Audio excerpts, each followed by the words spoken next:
Eu nunca fui no da cirúrgica. São também. É mesmo. O da clínica acho que não tem tanta força quanto o da cirúrgica, né? É super... Os A cirurgiões... cirurgia eles levam mais light, né? É, É cirurgia. muito divertida, aquele João Alessio ali. Não, o João Alessio é... Muito engraçado. Me deixa o clima muito gostoso, né? Ele sabe conduzir bem, né? Muito. Ele conduz muito fácil. Né? Tem uma facilidade grande. Deixa eu ver, alô. Tem alguém online para dar um alô pra gente? Está ouvindo? Tá no pneu de imagem? É, E aí? já tem uma pessoa já. É.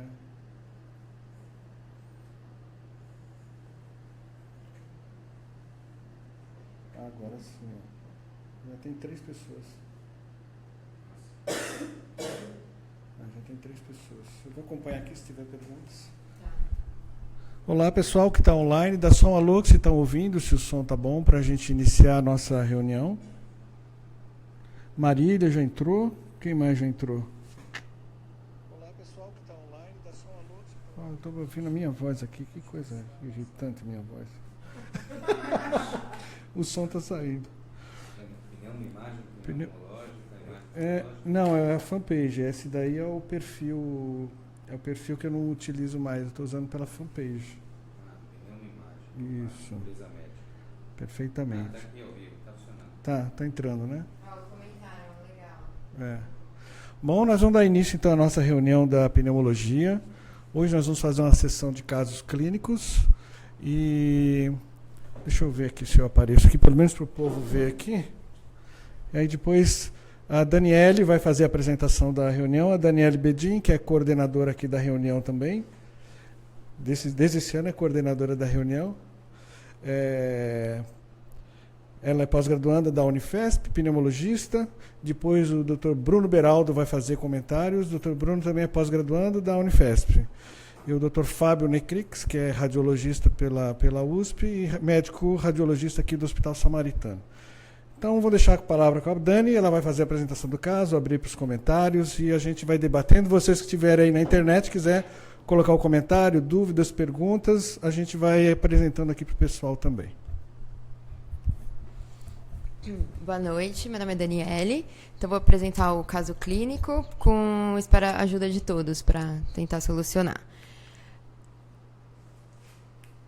Opa. Oh, meu Deus. Então, o paciente, de 57 anos, do sexo masculino, negro, e a profissão dele é polidor de relógios. Ele veio com queixa de há 2 meses com turvação visual. Ele relata que começou a ter turvação visual, seguido de hiperemia dos 2 olhos, pior do olho esquerdo, que iniciou em novembro de 2017. Na época, ele passou no oftalmo, foi tratado como conjuntivite bacteriana, com antibiótico colírio, e foi bem, coincidiu do tratamento ser na época das festas, do final do ano. Ele foi para Fortaleza e lá ele mantinha os sintomas e procurou um oftalmologista. E esse oftalmologista solicitou vários exames complementares e entre os exames foi a tomografia de tórax e ele veio encaminhado para mim no consultório para avaliar a alteração da tomografia de tórax. De geral, ele não relatava perda de peso, febre, nada. Queixava-se de cefaleia frontal esporádica quando ele trabalhava muito. Não tinha nenhuma alteração de cabeça e pescoço. Aparelho respiratório, ele tinha uma sibilância aos maiores esforços, por exemplo, subir ladeira, que piora há 1 ano. Não tinha queixa de falta de ar, tosse, nem dor torácica.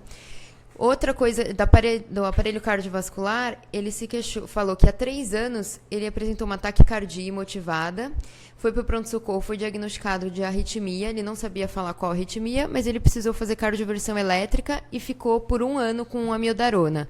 Agora ele já estava sem e não estava acompanhando com cardio. Trato geniturinário e gastrointestinal não tinha nada. Osteoarticular, ele falava que tinha dor nos ombros no final do dia, quando ele trabalhava mais como polidor. E na pele, há 3 anos, ele teve um diagnóstico de líquen plano que foi tratado, e há 6 meses ele estava investigando alopécia.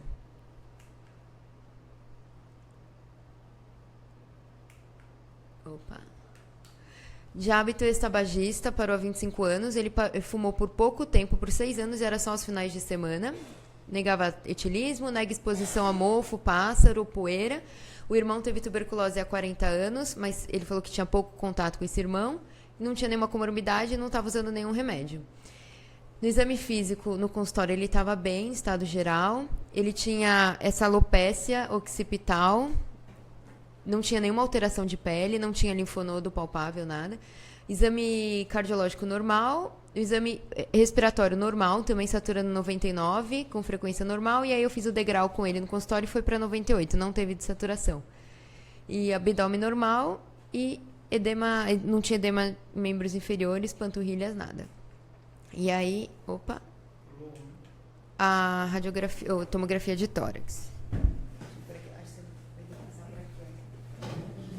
Bom, enquanto a Dani coloca a radiografia, a gente podia abrir para alguma discussão da história, se vocês quiserem sugerir alguma hipótese diagnóstica, quiserem discutir sobre o caso. Eu queria fazer uma pergunta. Fala. Ele é polidor de relógio? Isso.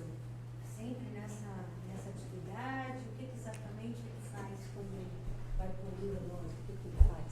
Então, sempre é polir lente a parte do vidro de relógio. Ele falou que tem produtos químicos para polimento, mas nada assim específico. Ele não me falou nada específico de...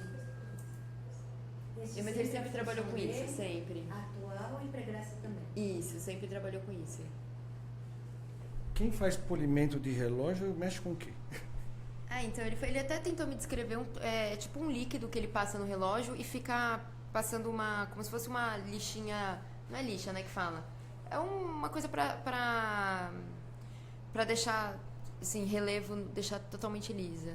Mas nada que me chamou a atenção, assim, de... E esse negócio no olho que você falou, volta a história. Você já passou ali? Então, ó, tem que Como é que a gente joga a imagem lá para... Acho que tem que aperta o ESC. Para sair a apresentação. Talvez tenha que a gente conversar um pouquinho sobre essa queixa de turbação visual, né? E conversar um pouquinho do começo da história. Se alguém falou que era conjuntivite, mas não é muito comum essa turbação visual. Sim. Então, ele falou mais alguma coisa? Não, ele falou que do nada começou a ficar turvo, em novembro mais ou menos, tinha prurido e estava muito permeado, principalmente o lado esquerdo. E aí ele foi levando e acabou que foi num oftalmologista que tratou como conjuntivite bacteriana. Ele falou que usou corticoide um período, corticoide tópico, se não me engano, tópico e o antibiótico. Aí ele falou que ele melhorou um pouco e aí como ele foi pra Fortaleza com a família dele, lá ele piorou o olho, ele não estava usando mais nada. Piorou o olho e aí ele passou nesse oftalmo lá. E esse oftalmo que teve ideia de solicitar uma tomografia digital. Então ele já, pelo olho, ele achou que poderia ser alguma coisa relacionada. E ele veio medicado da parte ocular? Nada, não. Porque ele voltou, ele passou comigo em janeiro e não tinha. Ele falou que não estava usando nada. Que ele mora aqui, mas ele, tanto é que essa imagem é de lá também. E a turbação então durou todo esse tempo? Todo esse tempo. Atualmente ele falou que estava um pouco melhor, mas o olho dele era um pouco hiperemiado, assim, esclera, no exame físico. Bom, vocês que estão discutindo, que relação teria diagnósticos de turbação visual com alguma doença pulmonar? Já que é reunião de pneumologia, a gente espera que seja alguma doença pulmonar. Você já tem comentário agora sobre o saco idoso. Então, mas na realidade tem muito a ver, realmente. Ele ser negro, né? Tem essa turbação. Ele não tem clínica respiratória, pelo jeito ele não tem sintomatologia nenhuma, pulmonar, nada.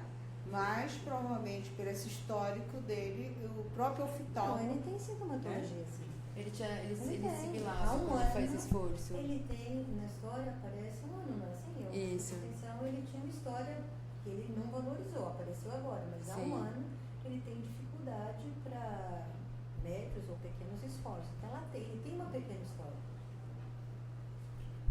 Bom, você quer comentar, Bruno? Você já conhece o caso, né? Bom, o que chama a atenção, então, o quadro pulmonar e visual, para mim sempre tem 2 diagnósticos, né, que chamam a atenção. Primeiro, tuberculose. Né, os quadros de tuberculose oftálmica, no nosso meio, são muito frequentes. Na época que eu ficava no ambulatório da tuberculose da Santa Casa, a gente tinha uma casuística muito grande de TB oftálmica. Era uma das maiores casuísticas, porque o pessoal do oftalmo fazia muito desse diagnóstico, e é um diagnóstico basicamente de exclusão. Né? Você tem que afastar toxoplasmose, afastar brucelose, afastar sarcoidose e outros diagnósticos. E o PPD vindo forte reator é um forte indício. E o outro é a sarcoidose, que também é um diagnóstico quase que de exclusão no olho, a não ser que tenha manifestações clínicas outras de sarcoidose, e aí a sarcoidose entra no olho, entra no contexto como doença sistêmica. O Fábio está com as imagens? Quer passar para as imagens, Dani? Sim. Você quer sentar aqui? Fábio, vou passar o microfone aí, você fala aí pertinho. Eu falar aqui, né? Tá, não precisa chegar perto. Tá ouvindo? Todo mundo tá ouvindo? O pessoal está ouvindo aí? Tá ruim o som? Beleza. A gente está... Primeira janela que a gente vai ver é a janela de mediastino, né? Uma olhadinha aí, vocês acompanhem, vamos ver. A primeira coisa que me chama a atenção, o linfonodo, cadeia pré-vascular, alguns outros, não tão grandes, mas proeminentes. Quando a gente já chega aqui na cadeia paratraqueal inferior à direita, já chama a atenção, e os hilos pulmonares, tá tudo bem? Tudo bem, estou dando um zoom aqui para o pessoal assistir melhor. Então a gente viu já numerosos linfonodos, e agora descendo mais pelas cadeias hilares e subcarinais, a gente já encontra linfonodomegalias. Então aqui a gente já vê uma linfonodomegalia subcarinal e a gente vê os hilos bem proeminentes, né? A gente sabe que a discussão aqui, né, a gente imagina, né, que sarcoidose vai muito bem com esses achados. Seria interessante a gente ver um raio-x antes para poder discutir melhor e fazer a propedêutica radiológica só com raio-x, que muitas vezes é a única coisa que a gente tem de achado. Ele tem uma herniazinha de hiato, quem sabe ele aspira, acho que não. Acho que não vai ser o problema aqui. Vou botar aqui na janela de pulmão. Desculpa, um jeito de passar mais rápido.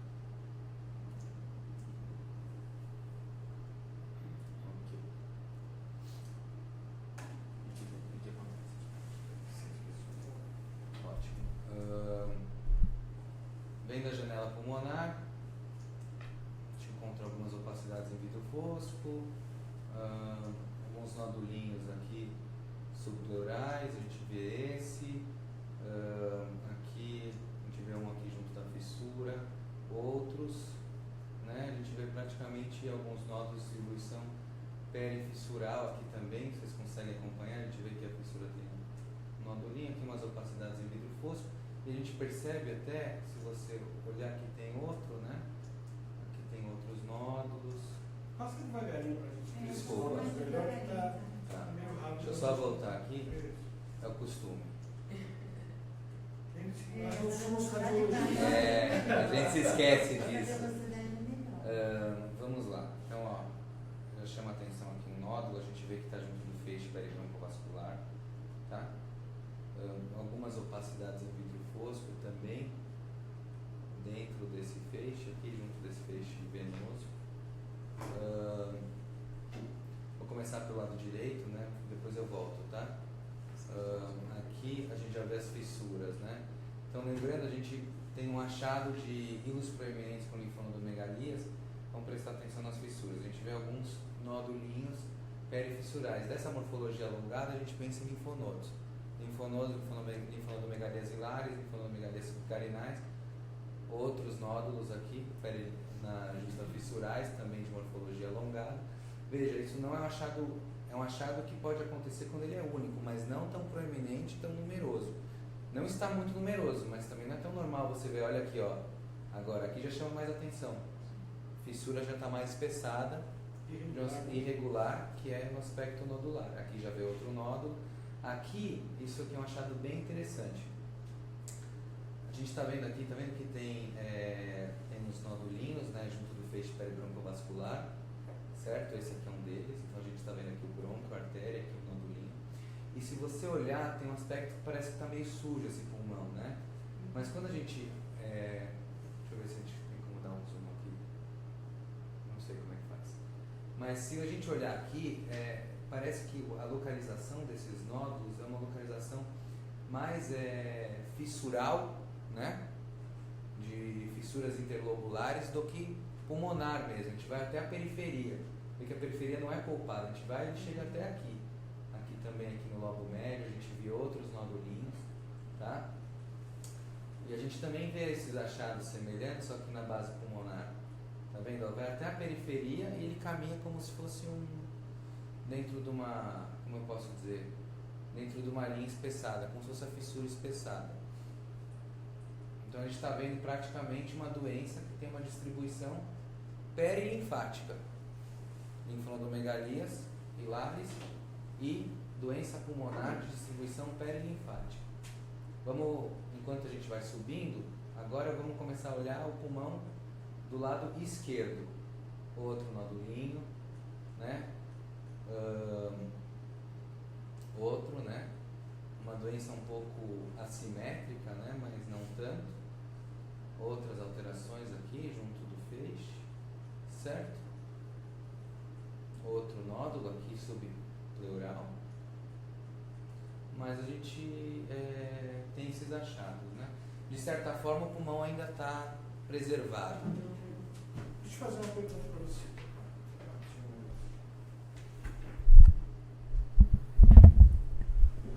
As alterações, assim, não me chamaram muita atenção no parênquima. Se a gente vê, se não tivesse essas alterações do mediastino, com esses nódulos frustros aí, eu acho que no dia a dia podia até passar batido pela maioria das pessoas.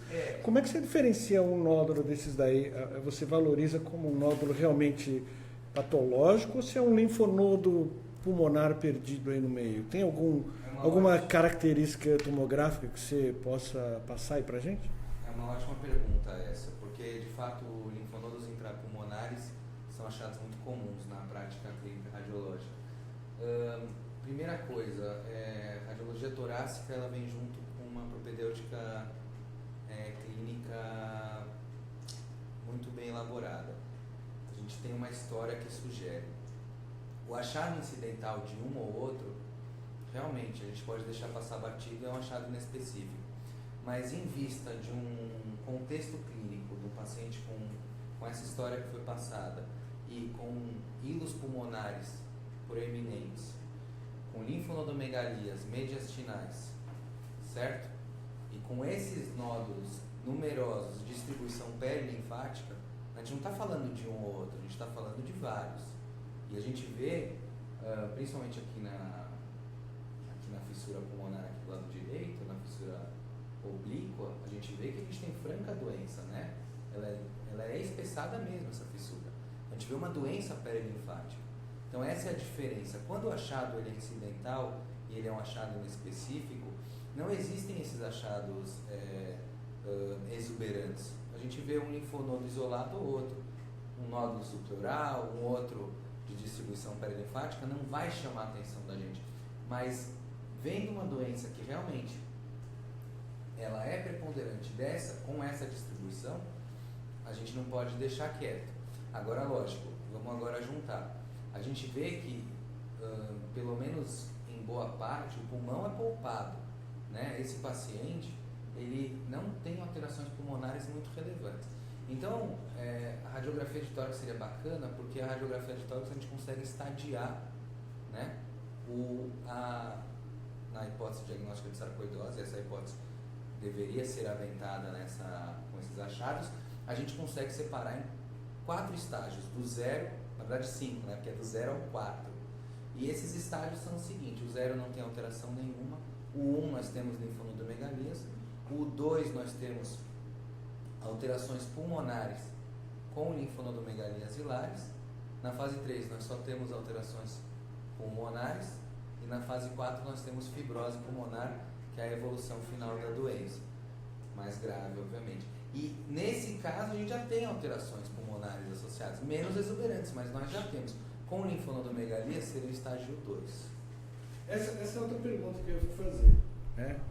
Por exemplo, a classificação da sarcoidose em 0, 1, 2, 3, alguns põem 4, outros não põem 4, foi definida pela radiologia, não pela tomografia. A gente poderia aplicar essa mesma classificação na tomografia, porque o motivo da pergunta é o seguinte: esses nódulos aqui a gente não vai ver no raio-x. Essa sarcoidose seria tipo 1 pelo raio-x, pela tomo seria tipo 2.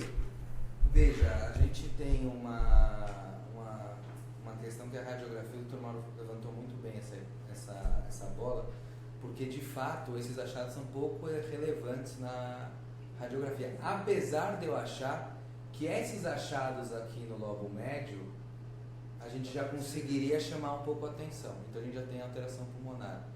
Mas, apesar do estadiamento da sarcoidose ter sido feito pela radiologia, pelo raio-x, veja, hoje em dia a tomografia ela é super acessível.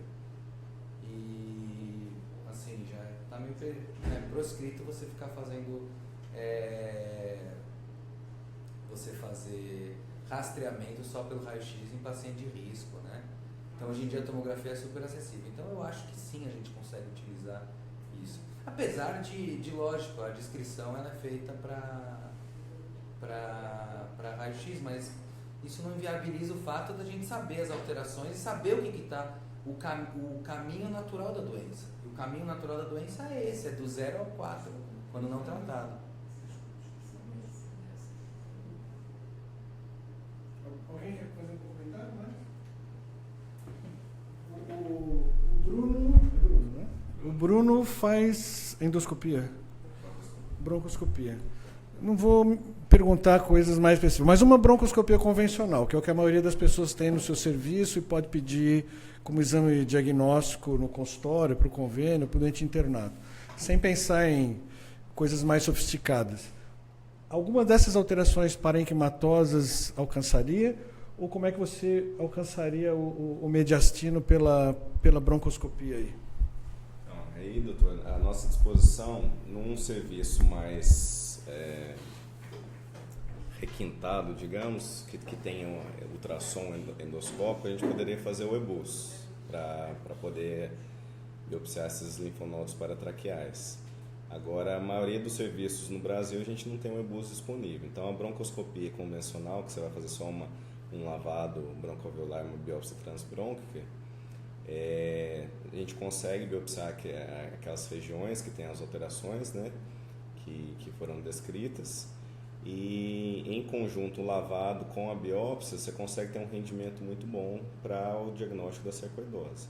Obviamente que depende do estadio da doença. Aqui não tem o diagnóstico, está supondo sarcoidose. Deixa eu puxar aqui, pessoal. Temos aqui 12 pessoas online acompanhando a gente até agora. Vamos supor, eu estou no consultório, a Dani está no consultório, pegou esse caso ali no consultório, viu essas alterações e precisa fazer um pedido de broncoscopia. Como é que se orienta o clínico a fazer esse pedido? Porque senão cai na mão da pessoa que não sabe o que você está procurando, o que está pesquisando, faz um pedido, eu quero uma broncoscopia com biópsia. Você fica cegas naquele pedido e até para investigar o material que a gente deseja obter. Como é que se orienta a pessoa, então? Precisa fazer a broncoscopia, o pedido assim, assim, assado. Você, como vai receber o pedido, vai fazer o exame, o que ajudaria você nesse pedido? Eu acho que, assim como para o radiologista, uma história um pouco detalhada ajuda muita gente, né? Então, se a hipótese inicial do médico já é sarcoidose, ou se não for sarcoidose, a gente precisa pelo menos de um lavado com citologia diferencial, porque em muitos casos, quando é doença infecciosa, acaba não sendo feita a citologia diferencial. E acho que é basicamente isso. E pesquisa para fungos e bar para poder descartar, né, o diagnóstico diferencial, que muitas vezes é com tuberculose. Então, a citologia diferencial é muito importante no caso da sarcoidose. Só queria falar um parênteses. Espera aí que o Fábio vai comentar. Só um parênteses, né? A sarcoidose é uma doença que, apesar de a gente ter, né, a distribuição clássica dela, que pega os campos pulmonares superiores e médios nos achados pulmonares, vale se ressaltar que isso não é regra, né? Então, a gente pode ter achados, né? Nesse caso, a gente vê que tem achados em bases também, e não são tão exuberantes nos campos pulmonares superiores como você esperaria.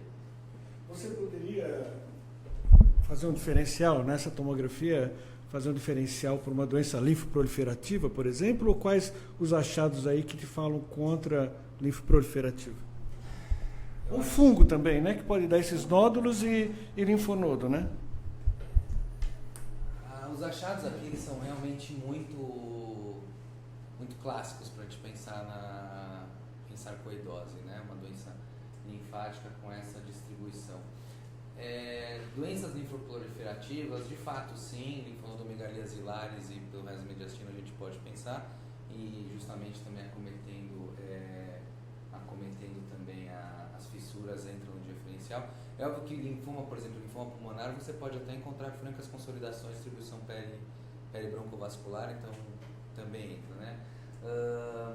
Fungos. Histoplasma, que pega mediastino e dá nódulo. Histoplasma sim também. Poderia achar. É que nesse caso a doença fissural ela está muito importante. Então a gente realmente fica muito sugestionado. Deixa eu fazer uma pergunta. A Lucy vai falar. Deixa eu fazer uma pergunta. Como esse diagnóstico não está fechado, esse caso está em aberto, eu ia até falar assim, você como radiologista, eu vi os nódulos que você nos ensinou, as fissuras, para você, o que mais chamou a atenção foi a fissura ou você ficou mais incomodado com os nódulos? Os hilos pulmonares. Os hilos pulmonares. Hilos em batata. Os hilos dessa maneira, e assim, só eles já chamam a atenção. Mas a gente sabe que o diagnóstico da sarcoidose é um diagnóstico de exclusão, né? Então, o papel do radiologista é alertar o clínico e falar, olha, pode ser sarcoidose. Porque se não for pensada essa hipótese de sarcoidose, talvez a investigação vai ser até exaustiva, até demais, até achar uma etiologia, sendo que a etiologia, né, de sarcoidose é uma etiologia de exclusão. Tem que afastar todos os outros aspectos. Pode ser sarcoidose.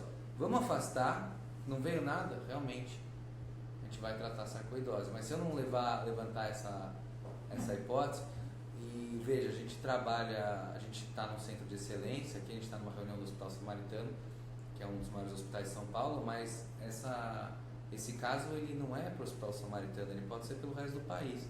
Sarcoidose é uma doença prevalente e que tem diversos, não achados só torácicos, mas pode ser achados, a sarcoidose podia estar restrita ao achado ocular, podia ter achados abdominais relativos à sarcoidose, e a gente tem que alertar como que o clínico ali que está ali no nosso Brasilzão ali, que não tem acesso a tanta coisa, pode chegar mais fácil naquele diagnóstico. Então a gente tem que levantar essa bola e falar, pode ser. Veja, não estou cravando, né? A gente sempre dá uma... Bom, então, resumindo a discussão radiológica, a gente tem um caso com linfonodos importantes, simétricos, bilaterais, com alteração de nódulos pulmonares e perilinfáticos e pericisurais. Uma doença que relativamente é um pouco mais predominante nos campos pulmonares médios e superiores. Então, dentre os vários diagnósticos diferenciais possíveis, a sarcoidose se impõe por esses achados, mas a gente teria como diferencial tuberculose, doenças fúngicas como a histoplasmose, acho que pega mediastino e nódulos, e tuberculose, eu falei? Tuberculose, histoplasmose e doença linfoproliferativa, embora a linfoproliferativa a gente não costuma ver esses nódulos esses linfonodos tão simétricos e bonitinhos em saco de batata, como você falou. A gente veria também, por estar em várias cadeias, a gente teria uma chance também de ver linfonodomegalias em outros lugares, né? E uma história clínica totalmente distinta daquela que foi apresentada aqui. Sim. Chama atenção. Bom, vamos continuar então, Dani? Você apresenta lá o restante, precisa tirar essa tela. Deixa eu perguntar, será Peraí. que a gente pode pensar que isso seria um caso de sarcoidose se confirmar com comprometimento extrapulmonar? A Lucy perguntou se pode ser uma sarcoidose extrapulmonar por conta do olho. Do olho, ele Não, mas tinha ele um passado, ele tem uma história cardíaca de uma arritmia que não ficou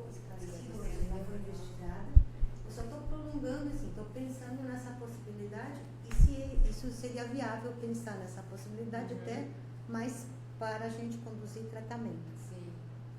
Foi a mesma coisa que eu pensei, porque ele tem essa alopécia também, que eu acho que pode ser da sarcoidose, o líquen que ele teve, o olho e a arritmia que ficou perdida. Então, eu acho que tem extrapulmonar, com certeza. Eu acho que esses achados todos corroboram mais ainda a hipótese da sarcoidose, né? Miocardite, olho, líquen, alopécia. Você quer comentar, Bruno? Você quer falar alguma coisa ou não? Só uma dúvida, da broncoscopia, do diagnóstico. Você acha que se você fizer uma bronco, a biópsia, poderia dar alguma coisa? Um granuloma? Sim.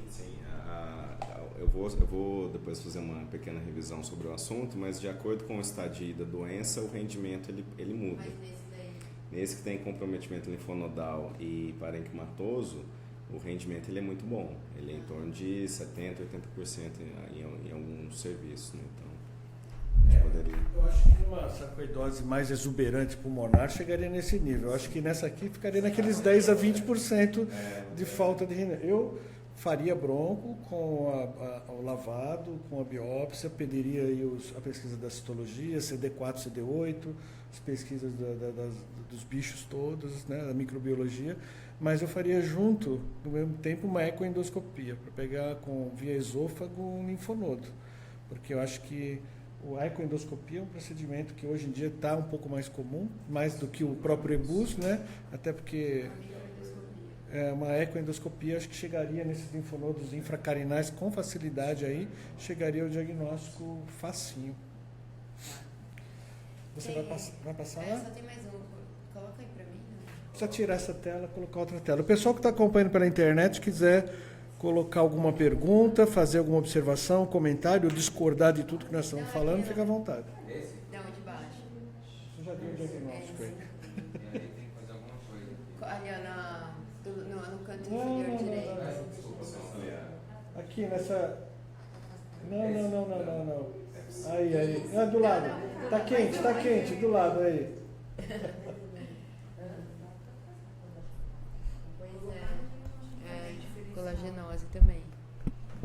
Então, esse paciente veio com essa tomografia já pra mim, e ele veio também com esses exames complementares, que foi tudo o oftalmo que pediu. Então, ele já tinha uma ressonância de crânio sem alterações. Ele foi feito esse mapeamento de retina, que mostrou exame de rotina compatível com alterações macular em ambos os olhos, associado ao vítreo discretamente túrvio. Ele veio com eco também, com a fração de ejeção de 62 normal, PSAP normal e sem alteração de contratilidade nem disfunção diastólica nada. E esses foram os exames laboratoriais dele. Então, HB normal, leuco 5.230 sem linfopenia, plaqueta normal, função renal normal, cálcio 9.9 estava dentro do normal. Ele já tinha pedido calciúria, que veio de 11.1, de 24 horas 311, que estava dentro da faixa do normal. E ele também pediu uma enzima conversora da angiotensina de 22.8, normal até 20. Das colagenose, as sorologias negativas, das colagenose ele tinha pedido anti-RO, negativo, PANCA, CANCA negativo, fator reumatoide 7.8, que estava negativo, FAN negativo também, e o PPD estava ausente. Bom esse oftalmo. Então, foi exatamente o que eu pensei. Me indica o nome desse oftalmo aí, que esse Eu oftalmo fiquei... Ele já me veio com tudo pronto, eu fiquei até... É aqui em São Paulo? Lá em Fortaleza. De verdade, ele já veio com tudo pronto. Então, Mas na realidade, toda vez que a pessoa tiver uma alteração ocular, o certo é realmente fazer isso. Não está em dúvida, não sabe o que é. E às vezes tem gente que já vem, olha, uma TB ocular é uma coisa que não tem nada, nem parâmetro nenhum para se pensar isso. Eu não tenho feito nenhum exame anterior, citométrico, nada para se pensar. Ele veio com tudo isso pronto. E aí eu trouxe na reunião mesmo para discutir, porque eu fiquei na dúvida da broncoscopia, a hipótese foi sarcoidose, eu fiquei com dúvida na broncoscopia porque eu não tinha visto tanta coisa pulmonar. Eu tinha visto o linfonodo, ele não veio com... Esse médico pediu direto a tomografia, então ele não tinha radiografia de tórax. E discutir tratamento também, qual que é a opinião de vocês, de todo mundo. Bom, você não tem o diagnóstico ainda dele. Não. Qual é o diagnóstico e se eu já inicio o tratamento? Como é que eu pego esse diagnóstico? Já faz Eu fiquei na dúvida se ele tem a retina anterior ou a posterior comprometida, porque isso que ele leu eu fiquei, não consegui saber, assim. Eu sei que não é típico, mas algumas colagenoses dão uveíte e outras retinite. E ele está falando aqui que ele tem o vítreo turvo. Né? Então, não sei, acho que a gente tem que perguntar um pouco mais para o oftalmo. Eu fiquei um pouco insegura só com esse mapeamento, me deixou um pouco confusa. Eu acho que a gente chegou no ponto das colagenoses que podem causar uveíte. Se não me engano, uma delas é espondilite anquilosante. Mas os achados relacionados a colagenoses, né, que a gente veria, né, os achados de fibrose pulmonar, interessante a gente levantar essa bola, por exemplo, aqueles que estão relacionados à fibrose pulmonar, e se a gente visse um caso que seria franca fibrose, a sarcoidose ela é mais proeminente nos campos pulmonares médios e superiores. As colagenoses, em geral, elas têm um gradiente ápico-basal, ou seja, as bases são mais importantes. Você tem um comprometimento de fibrose pulmonar que caminha junto com bronquiectasias, né? Ou com bronquiolectasias, ou favelamento. Poderíamos ver... Uma série de alterações na arquitetura. Exatamente. E a gente poderia ver também, dependendo da colagenose, por exemplo, até cistos pulmonares, né? O Dr. Mauro falou isso. E nesse contexto radiológico que a gente está vendo, a gente está vendo achados que acometem o hilo pulmonar, e realmente linfonodomegalias a gente pode ver nas colagenoses, mas achados que estariam estariam distribuídos, não dessa maneira, mas sim pegando mais as bases pulmonares.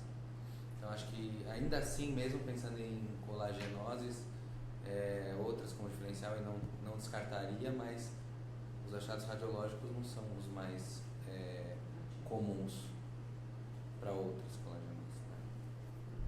Né? Eu acho que tem muita manifestação de linfonodo e pouco parênquima para a gente pensar em colagenose.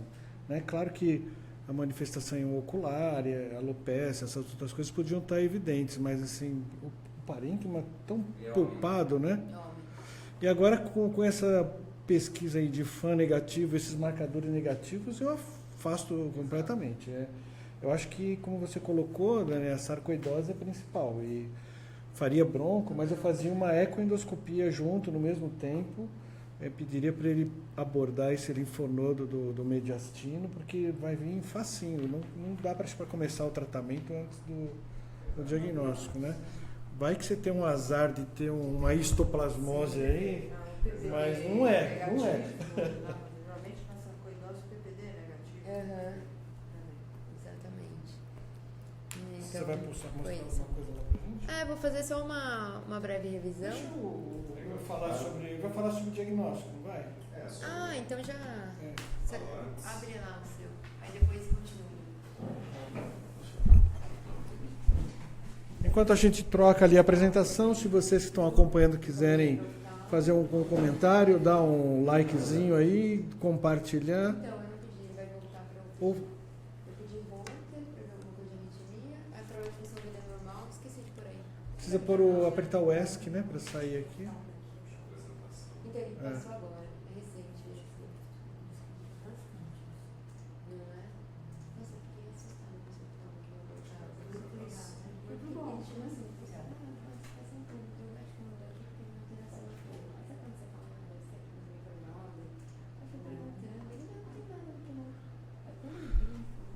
Bom, então agora o Dr. Bruno, que é pós-graduando da Unifesp na área de interstício, vai falar sobre achados broncoscópicos em sarcoidose. Você quer sentar aqui que fica melhor? Pode ir. Tranquilo? Só acho que pegar acho que é mais fácil aqui. Bom, então como o Dr. Fábio já tinha comentado, aqui a gente tem o estadiamento da sarcoidose, né? E para a broncoscopia, isso vai ser importante porque vai ditar um pouco o rendimento do material.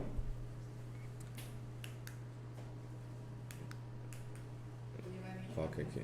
Não, aqui ele está atrás do Bom, Então, a sarcoidose, a gente pode ter o acometimento da sarcoidose em toda a via aérea, né? Desde cavidade nasal, faringe, laringe, brônquios e parênquima. Eu vou começar a falar pela laringe, né? A laringe ela pode estar comprometida em torno de 0,5% a 8% dos casos dos pacientes que têm acometimento pulmonar. Como forma isolada, a prevalência de sarcoidose laringe é muito baixa. Então, são pequenos relatos de casos que nós temos na literatura.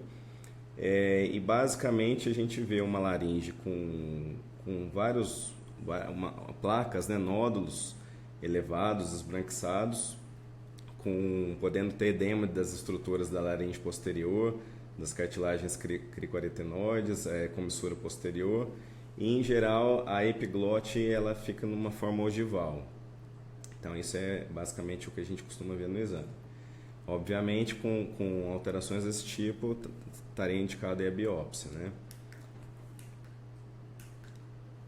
Aqui é um relato de um caso interessante, de um paciente que tinha alterações de laringe, tinha sido submetido a uma PET-CT, que houve captação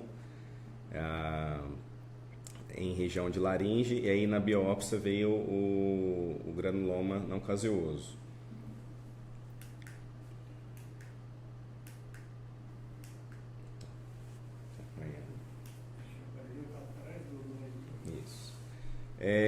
Na forma endobrônquica, nós podemos ter acometimento em até 10% dos casos, e aí nós temos presença de nódulos endobrônquicos, mucosa de aspecto granuloso, mucosa demasiada e estenose brônquica. Entra como diagnóstico diferencial tuberculose. Na amiloidose nós podemos ter alguns dos achados, né, principalmente a mucosa de aspecto granuloso. E a positividade da biópsia endobrônquica ela pode chegar até 91% dos casos. Aqui é um relato de caso de um paciente que na tomografia foi visto uma opacidade dentro do brônquio, né? Não sei se o Fábio quiser comentar, mas acho que não precisa, né? Tem um laser? No meio? Aqui? Foi pego do lado esquerdo? Isso. Seria bom com a janela pulmonar, mas aqui a gente vê a dica está aqui no brônquio afilado, né? É que tem alguma coisa ou comprimindo extrinsecamente ou até mesmo dentro, né? E aqui também, né? Chegou aqui? Isso. Aí o relato do caso é mais de um nódulo que estava dentro da via aérea, impactando o segmento brônquico, e a descrição de nódulos hipervascularizados, como esse aqui, que são muito comuns na sarcoidose. Então, o broncoscopista tem que ficar atento e, se não tiver sido aventada essa hipótese, né, descrever bem os achados para ajudar a parte clínica. Aqui é um outro casinho de um paciente que tinha uma massa pulmonar com alguns nódulos em torno, que é descrito o sinal da galáxia, e com uma calcificação que, pelo relato, não é muito comum, de ter calcificação dentro da massa, né? Não sei se o Fábio quer comentar também. E aí o paciente acabou indo para broncoscopia. Na broncoscopia foi vista a mucosa com várias nodulações, né, uma mucosa granulosa, e na biópsia endobrônquica veio o granuloma não caseoso. Aquela imagem é feia. Quer? Não?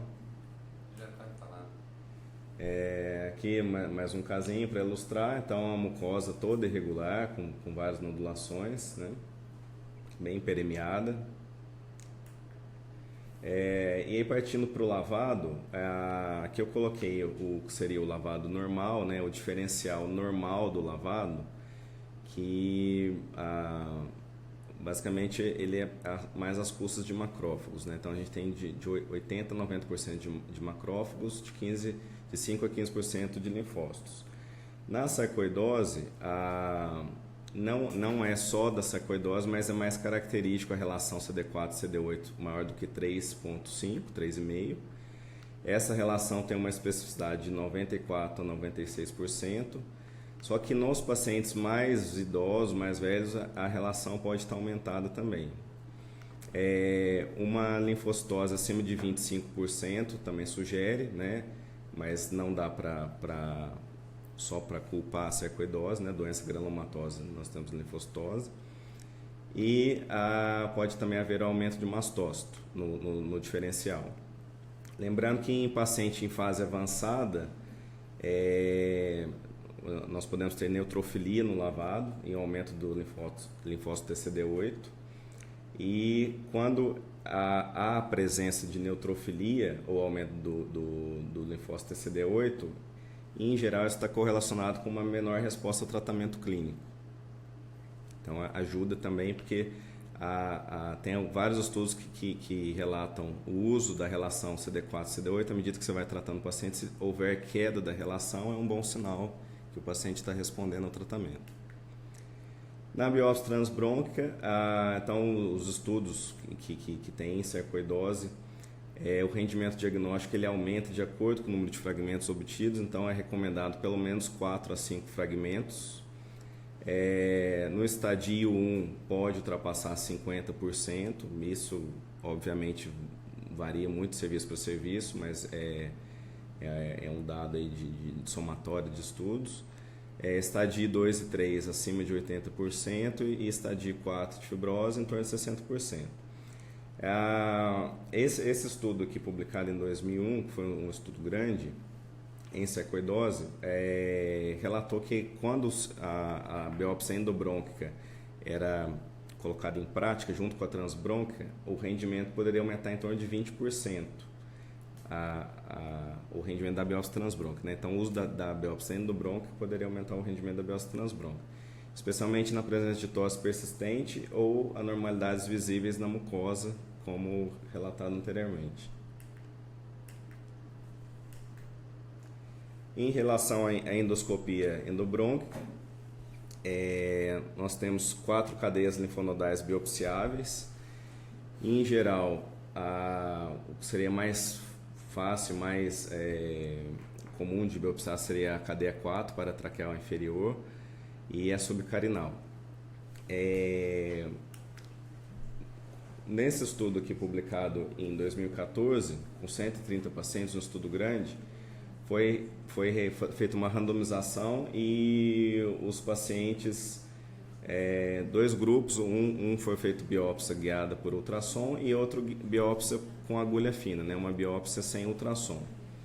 Os granulomas foram demonstrados em 104 pacientes, os grupos foram bastante similares e foi visto que individualmente a biópsia por agulha fina com o uso do ultrassom tinha um maior rendimento na sarcoidose, mas quando combinado com a biópsia transbrônquica, esse rendimento aumentava muito.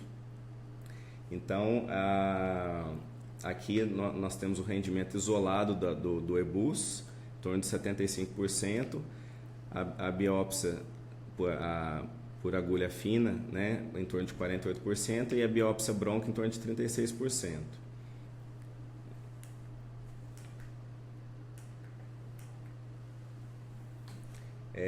Nesse outro estudo aqui que avaliou, aí já é uma coisa que está mais atual, que é o uso da criobiópsia para obtenção de fragmentos maiores por broncoscopia, né? Esse é o único estudo com uso de criobiópsia em conjunto com o EBUS, né? De criobiópsia isoladamente para sarcoidose não tem nenhum estudo. E foi visto que o rendimento diagnóstico do uso da criobiópsia com EBUS chegou a 100% dos casos. Então, foram selecionados 36 pacientes com suspeita de sarcoidose. Desses 36 pacientes, 18 tinham material para o patologista que veio confirmado como sarcoidose. Dos 18, 12 tiveram o diagnóstico por criobiópsia ou por EBUS, né? Alguns pacientes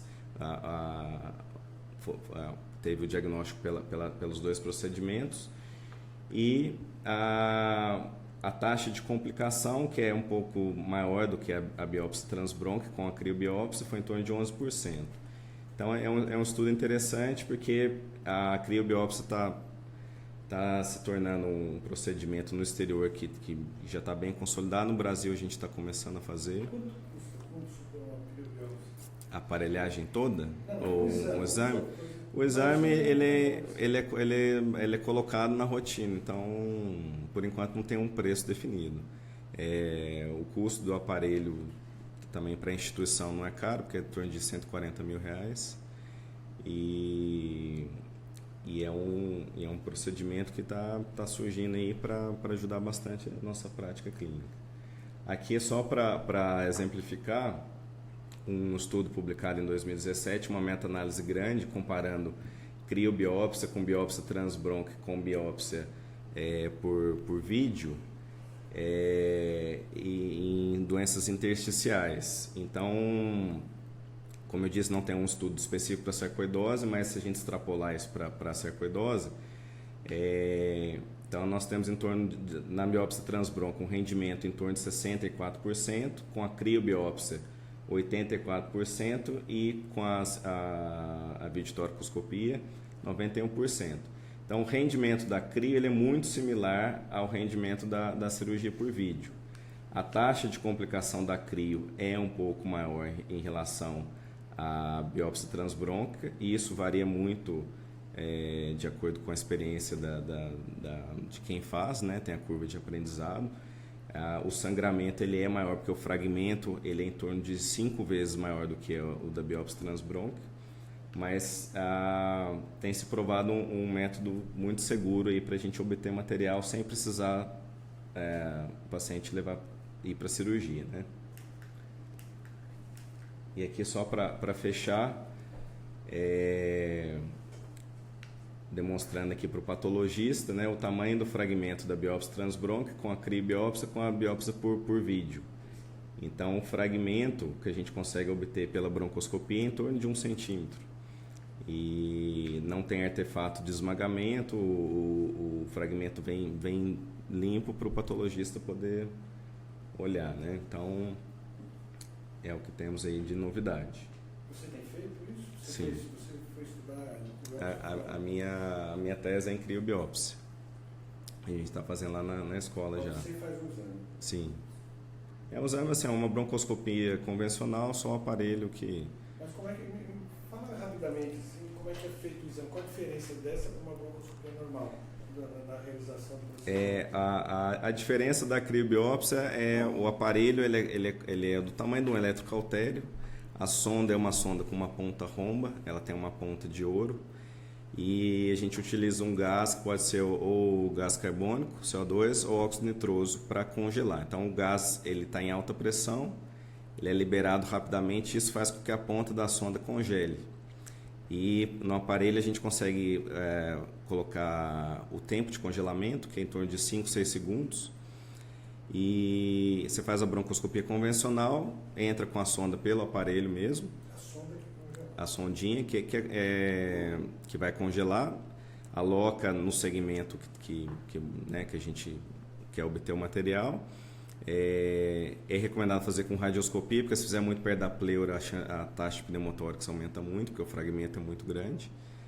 Congela, põe o tempo de congelamento lá, o aparelho dá o bip, aí como o fragmento é muito grande, não tem como tirar pelo canal do broncoscópio, então você tem que tirar em bloco.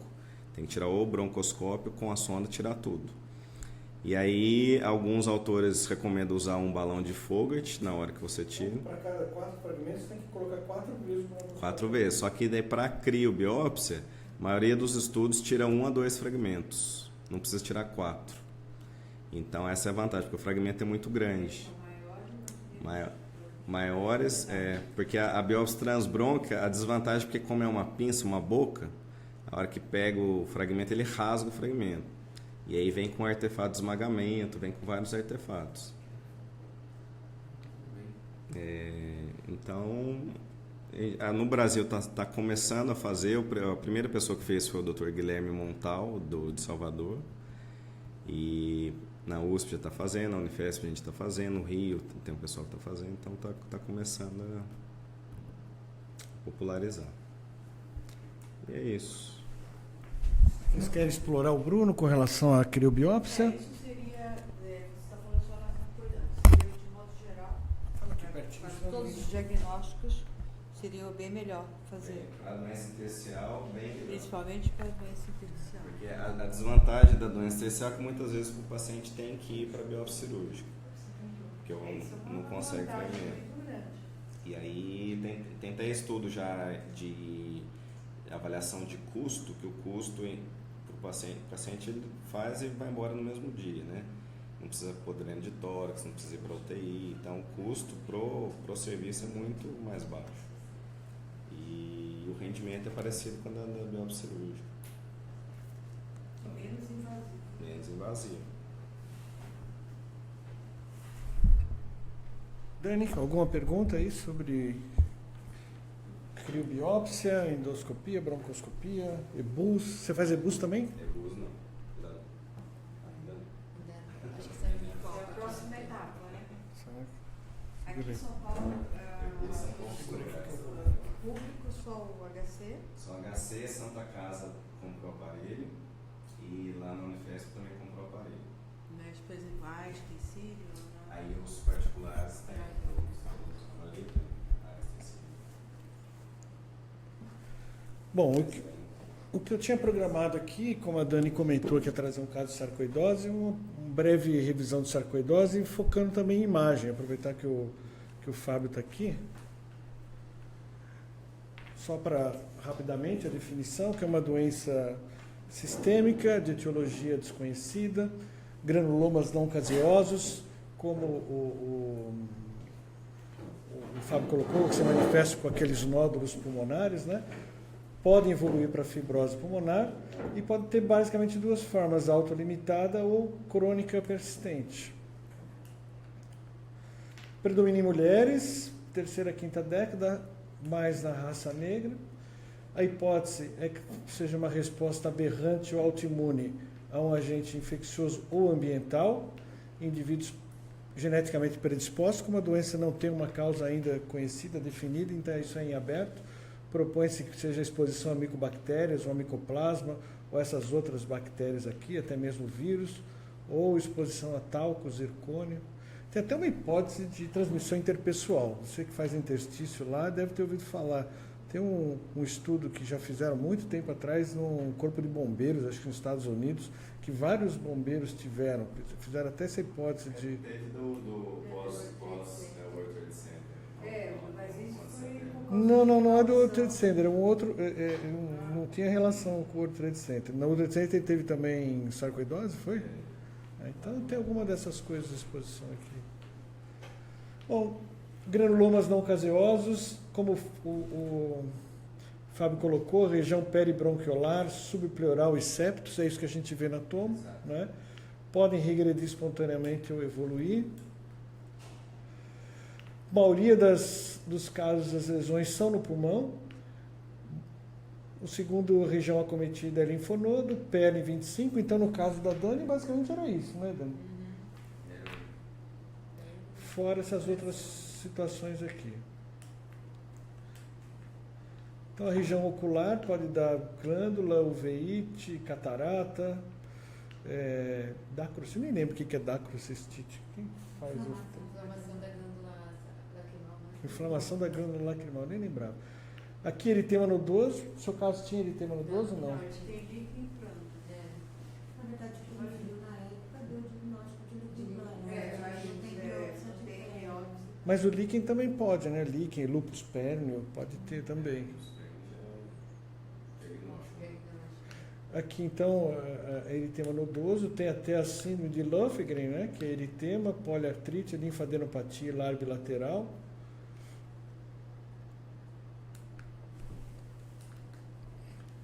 Cutâneos.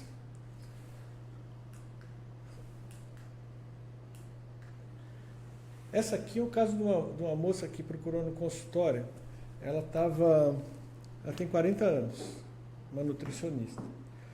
ela estava atrás de um dermatologista para tirar essas lesões de pele. Ela estava 2 anos indo atrás de dermato para tirar as lesões de pele. O pessoal já tinha feito infiltração de corticoide, já tinha tomado tudo que era remédio.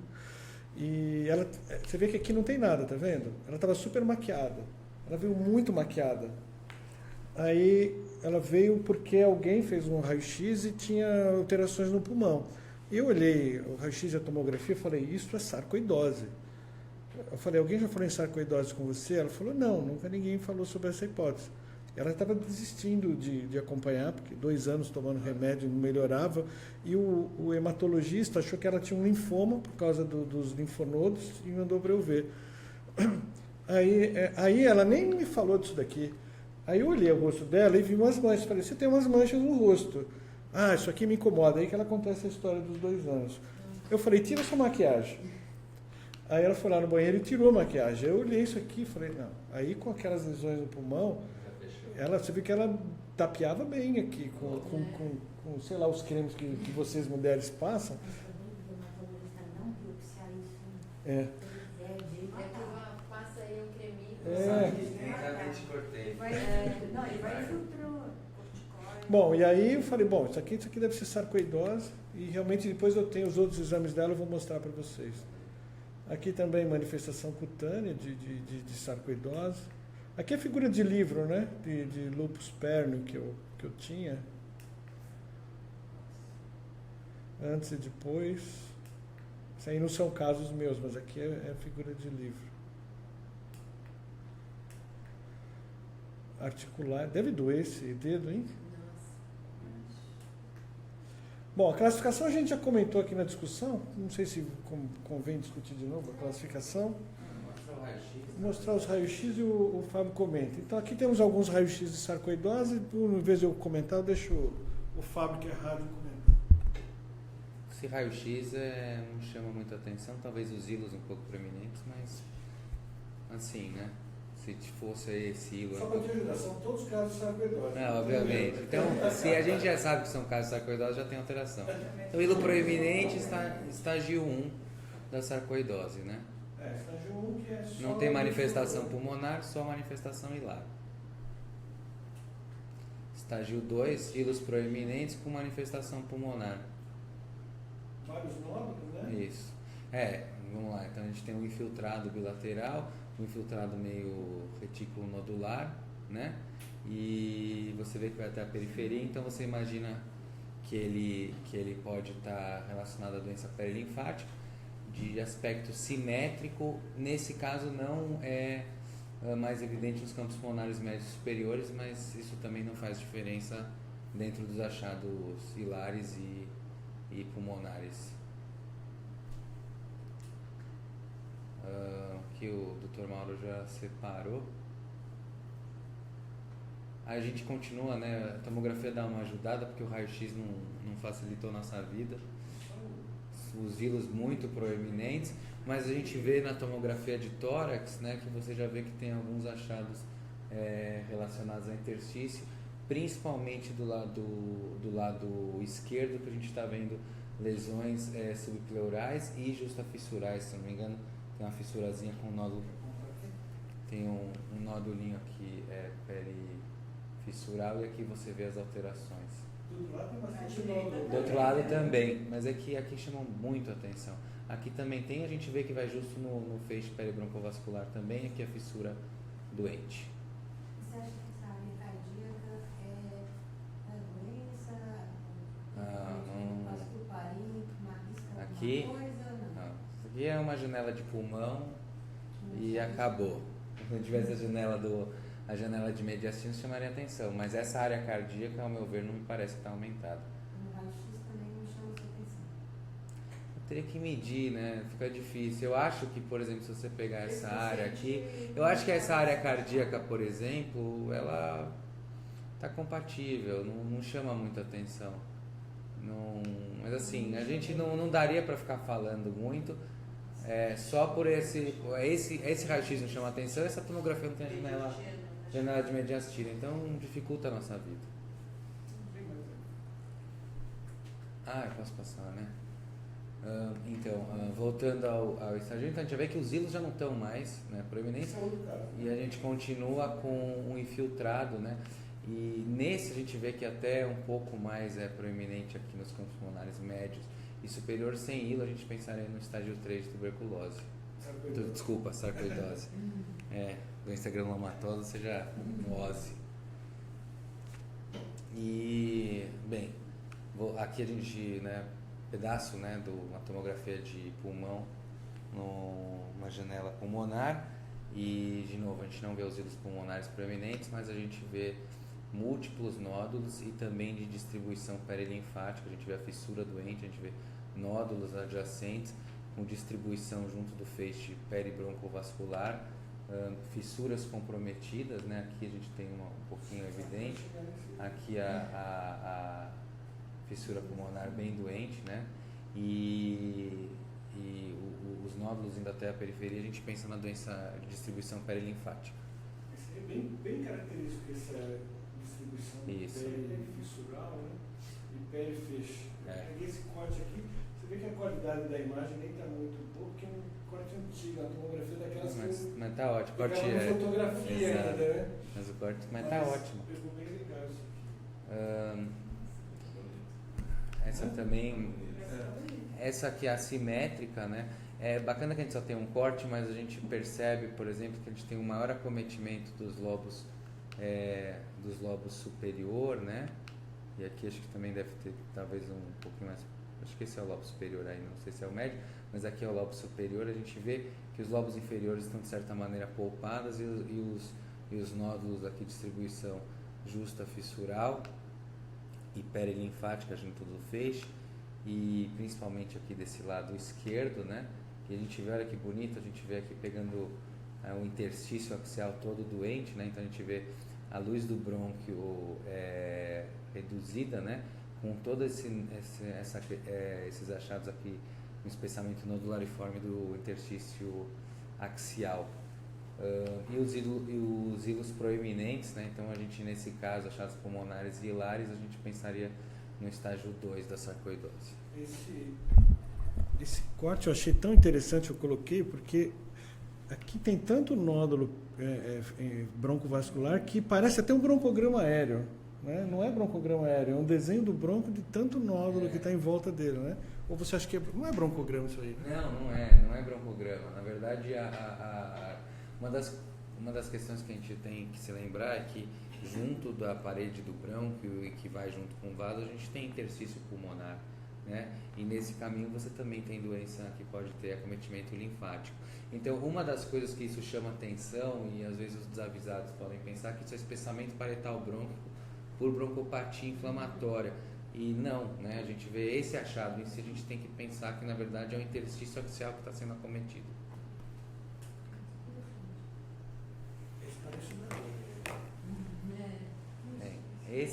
Essa tomografia é bacana também. Vamos lá, a gente tem também, né? Não são achados pulmonares muito relevantes, né?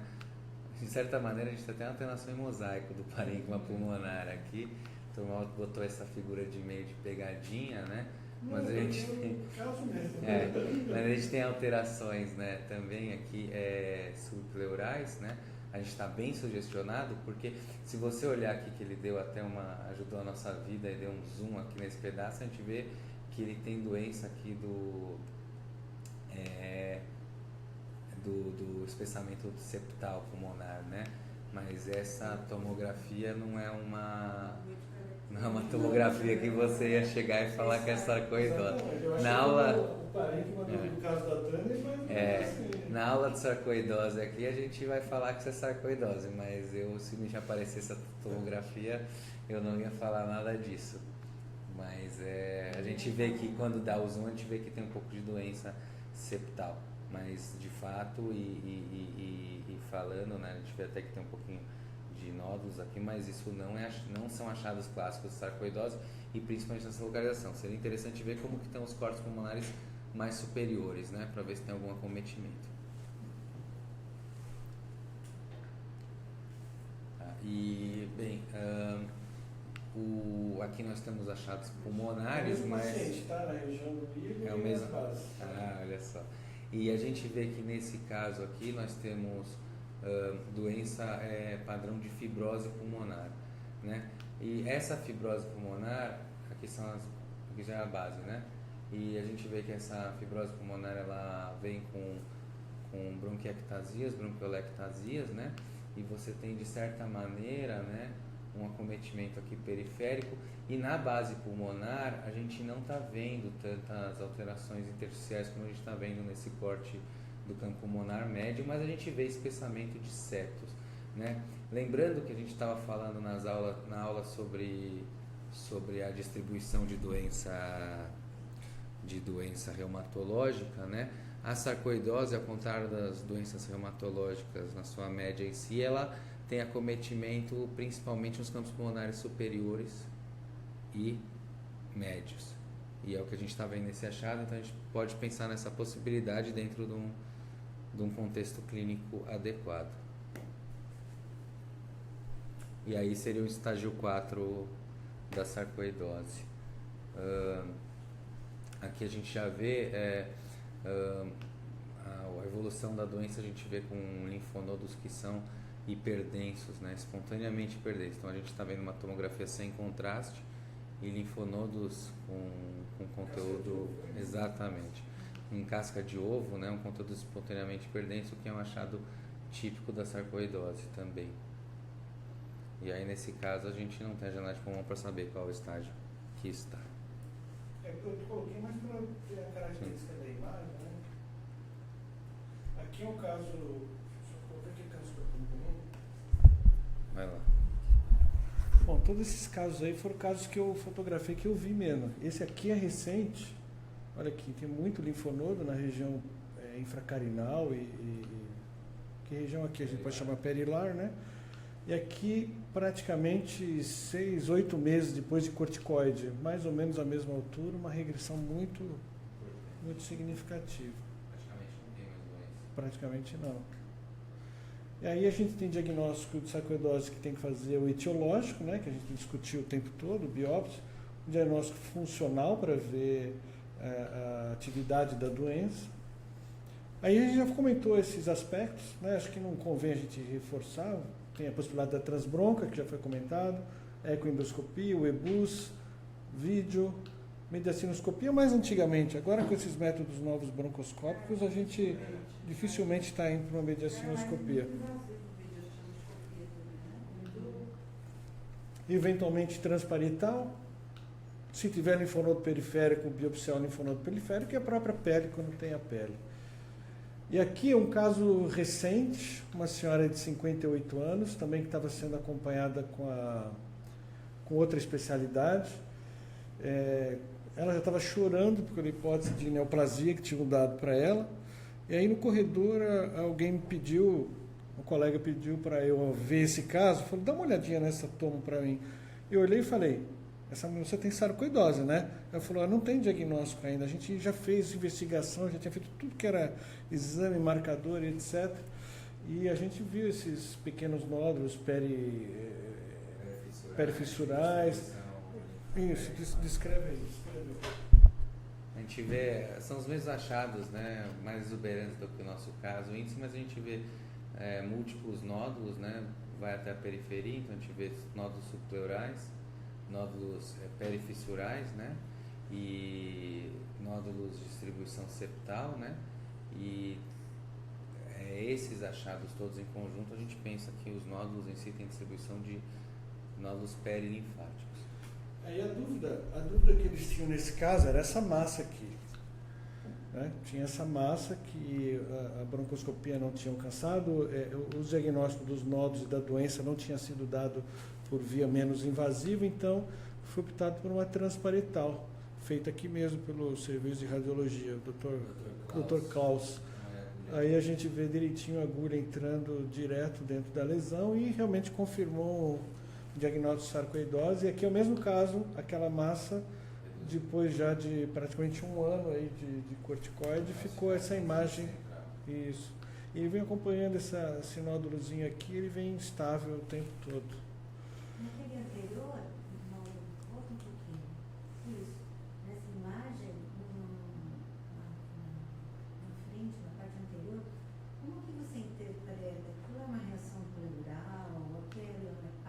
aqui, Leu, não é que o paciente está de bruços também, né? o que é gordura. Entendi. Não entendi o que você, qual que é a dúvida. Quer mostrar para mim? Quero. Na verdade, eu estou perguntando até para a gente aprender, né? Então, assim, ele explicou essa massa, nós falamos dos nomes. Eu estou falando desse conjunto, o que é isso? Gordura. É tudo gordura. É porque o paciente foi feito de bruços, né? A lesão dele era uma lesão posterior no pulmão direito, né? E Aqui também é gordura? não. A gente tem que fazer isso por partes, né? Primeira coisa, né? A biópsia, por ter essa lesão posterior, foi uma biópsia feita de bruços, né? Então a gente está vendo como se fosse que o paciente está invertido, né? E aqui é o pulmão direito, aqui é o pulmão esquerdo. Quando o paciente fica de bruços, né? É natural, e quando a gente está fazendo a biópsia, porque, deixa eu fazer um parênteses sobre a técnica da tomografia. A técnica da tomografia, a gente pode até fazer o paciente em decúbito ventral, suspeitando que aqui pode ter uma intersticiopatia. Então, a gente, em geral, quando você está suspeitando uma doença reumatológica, intersticiopatia, você pede para fazer uma aquisição complementar com o paciente de decúbito ventral, ou até mesmo você adquirir em decúbito ventral. Por quê? Porque às vezes você tem opacidades subpleurais posteriores que podem gerar uma dúvida entre alterações relacionadas ao decúbito ou até mesmo intersticiopatia. No caso da tomografia, quando ela é feita guiada para a biópsia, a gente não está fazendo uma tomografia diagnóstica. Então a tomografia diagnóstica é uma tomografia feita com o paciente fazendo uma hiperexpansão pulmonar, né? Então ele faz uma apneia, segura o ar e assim a gente consegue ver bem o parênquima. Nesse caso o paciente estava de bruços e provavelmente da maneira mais expirada ou mais confortável possível. A importância desse exame é guiar o procedimento da biópsia. Então essas alterações muito provavelmente são alterações de cunho atelectásico.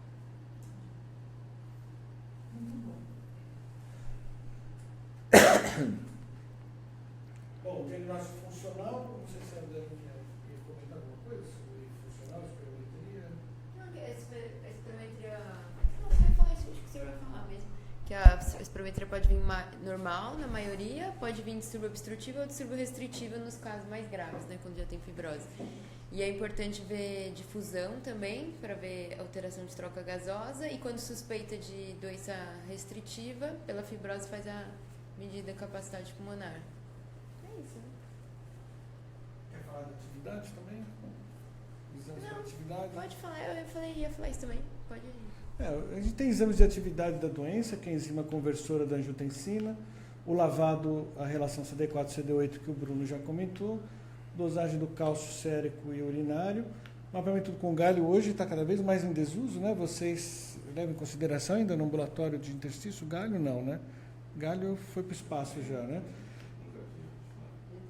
E o que tem hoje é ressonância PET. Eu trouxe umas imagens aqui, não sei se o Fábio pode comentar, que são de casos nossos aqui também. Aqui uma senhora que tinha sarcoidose e tinha manifestação também no baço, vista na ressonância. A gente vê o baço que ele tem uma alteração de sinal heterogênea, né? Aqui não, veja, aqui não é a minha área, né? Mas a gente vê o parênquima esplênico, ele é todo heterogêneo. E esse achado, não que ele seja típico de sarcoidose, mas ele é muito comum em sarcoidose, você vê uma alteração do sinal desse aspecto no baço. É óbvio que, né, parece uma aquisição em T2 e basicamente é isso, né?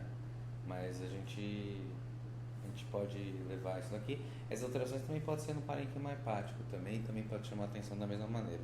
Mas não é a minha área em si, minha área é o pulmão. Você é o mais próximo de imagem que a gente tem aqui de todos nós aqui, então.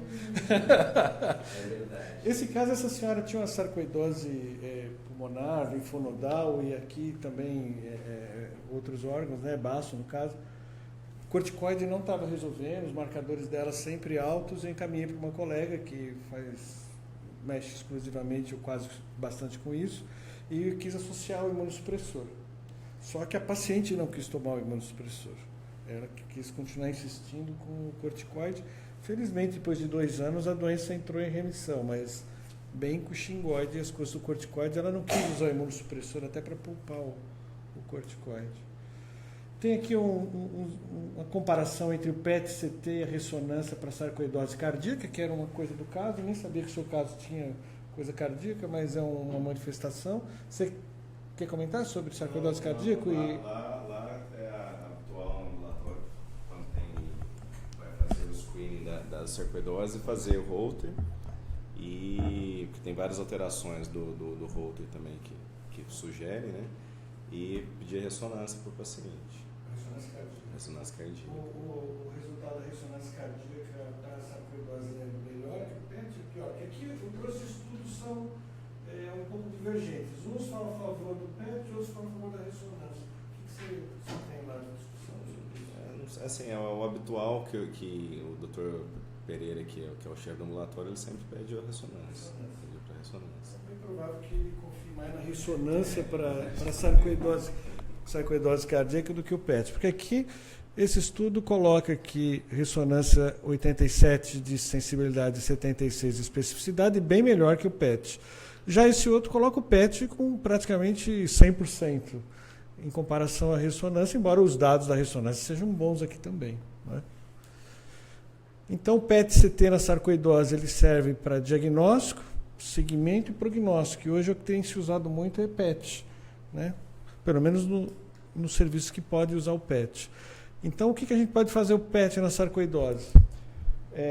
Doença inflamatória ativa. Então, naquele paciente que está com sintoma persistente, apesar do tratamento, ou tem lesões já fibróticas, né? Você suspeita que ainda existe atividade da doença e radiograficamente, tomograficamente, você não consegue falar em atividade, ou os marcadores estão baixos ou negativos e você não consegue falar em atividade, o PET é um excelente meio de a gente estudar a atividade, né? A gente vê desde lesões muito pequenas. Avaliar a lesão extratorácica, sítios para biópsia que não foram vistos pelos outros métodos de imagem, o estudo da sarcoidose cardíaca também, e também do resposta ao tratamento. Então, o PET tem uma sensibilidade melhor do que os marcadores. Então, esses marcadores têm uma sensibilidade menor do que o PET, quando comparado com o PET. Então, o PET tem valor na avaliação da atividade inflamatória em pacientes com sintomas persistentes e marcadores negativos. Vai fazer o PET para todo mundo? Eu acho que não. Se bem que no futuro eu acho que vai ser PET para todo mundo e controle de tratamento com PET. A minha impressão é essa. E aqui, olha, aquela moça com a lesão ocular que eu mostrei para vocês. O PET antes do tratamento, no momento do diagnóstico, e aqui praticamente 6 meses depois de corticoterapia. Praticamente regrediram muito as lesões, quase que zerou praticamente, né? Na questão cardíaca, o problema é isso, porque você tem uma captação. Fala aqui perto. Porque o PET ele é um estudo fisiológico, né? Então a gente o que é o PET, né? Você bota uma glicose marcada por um rádio, como é que é? Radioisótopo, né? Isso. E aí você usa esse marcador e aí basicamente é lesão fisiológica, ele vai ver onde que vai captar, onde que capta, quer dizer, onde acumulou bastante esse radioisótopo. E os dois, né, continuaram, mas a gente vê que todas aquela doença que acometia o pulmão, o fígado, linfonodopatias ali na cadeia, sei lá, deve ser aortocavais, interaortocavais e ali na questão, sei lá, obturatória, inguinal, etc., a gente vê que isso daí teve uma remissão importante. A gente vê que ainda tem alguma coisa Sim. Aqui, né? Mas assim, a imagem, acho que a imagem fala por si nesse caso aí, né? É o mesmo caso, da mesma moça, lesões aqui, fígado, baço, né? Pulmão, linfonodo, aqui embaixo é o antes e aqui em cima é o depois. Mesma coisa? Você quer falar do PET no pulmão, Fábio? Não, a ideia, né? PET-CT nada mais é do que você somar os achados do PET dentro de uma tomografia de tórax para você ter uma melhor localização topográfica das lesões que são captadas, né? Então, o que se tem que entender do PET-CT é que a gente está falando da atividade da doença porque é um exame fisiológico, então aonde tem atividade é onde vai captar. E no caso a gente vê, por exemplo, né, ali onde ele botou o marcador, né, que ele está mostrando, ele provavelmente mediu o SUV, né, onde que a atividade da doença, ali a gente vê a atividade pulmonar bem relevante. E quando você olha em cima, por exemplo, isso é o exame pós-tratamento em cima, turma, a gente vê que teve uma remissão. Mas é curioso porque eu não consigo imaginar, mas se por exemplo o achado pulmonar tivesse lá uma fibrose, uma alteração assim, talvez eu não me chamaria a atenção se tem atividade ou não da doença, né? É que aqui eu não consigo saber, deve ter nódulo aí, porque a gente tem as duas, no PET-CT você tem a imagem do PET sozinho, da tomo sozinha, e os dois juntos, e aí você consegue localizar, e aqui a gente não tem a imagem da tomo sozinha para ver qual era o achado, para poder até discutir melhor. Bom, e finalizando a questão do tratamento, discute-se muito o estágio 1 de tratamento, porque tem regressão espontânea na maior parte dos casos. Vocês tratam lá no ambulatório de interstício o estágio 1 ou deixa observação? Bruno? Se o paciente tiver estado sem sintoma respiratório, em geral é observação. Acompanhamento, observa. Só entra com corticoide se começar a ter sintoma. Então, se ele tiver só linfonodo e mediastino, assintomático, vocês observam. Tá. Bom, o tratamento padrão, você quer falar do tratamento padrão, Dani? Quer falar do tratamento? Você que faz ambulatório lá, você é o chefe, você que sabe mais interstício aqui hoje é você.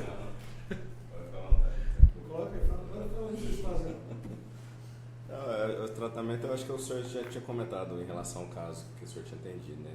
Em geral entra com corticoide, se o paciente não tem uma resposta à corticoterapia, você vai seguindo os passos. Então você pode entrar com uma droga poupadora de corticoide. Em geral, o metrexate tem uma resposta boa, pode usar azitioprina, cloroquina. Se não responde, o próximo passo seria imunobiológico. Então, lá costumam fazer infliximab, quando consegue, né, a gente pode ter outras opções, mas segue esse passo mesmo. Então, corticoide não responde, um poupador de corticoide não responde, imunobiológico. Quanto tempo você espera para fazer essas trocas de passo? Isso aí varia de paciente para paciente.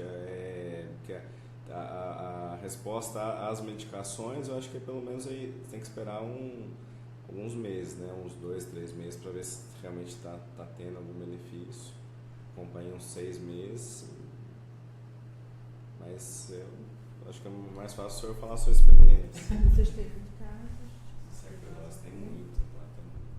Lá acho que drena bastante. Tem a casuística lá grande. Porque o ambulatório de interstício da Unifesp é referência para isso. O Dr. Pereira é referência para esses casos. Então, vocês devem ter muita experiência. Eu tenho casos que a gente acompanha aqui, consultório, esses casos todos que eu mostrei, foram casos que eu acompanhei. A maioria deles com corticoide regrediu. Agora, tem aí, diria, uns 10% que precisou partir para imunossupressão. E aí o metotrexate aqui parece que se mostrou melhor, né? O paciente tem uma tolerância melhor à droga, porque cloroquina, eles fazem muito efeito adverso também, intolerância gástrica e não conseguem manter muito, e a resposta com o metotrexate é boa. Agora, a minha dúvida, aí eu coloco a pergunta para vocês, e você que trabalha lá também, quanto tempo manter esse metotrexate depois? Porque o paciente com corticoide, resposta mais ou menos, vai para o metotrexate. Aí, quanto tempo manter esse imunossupressor? Perguntas... Assim, eu não sei te falar certinho, porque varia da resposta do paciente. Não sei te responder com certeza. Vocês que são mais veteranos no acompanhamento, quanto tempo vocês mantêm o tratamento? Eu não tenho tanta experiência com idosa, não. Olha, eu vou falar um caso que eu tive, que eu aprendi muito, em combinação com outro colega, que era uma sarcoidose crônica. Então, era uma paciente de 50 anos, que teve a fase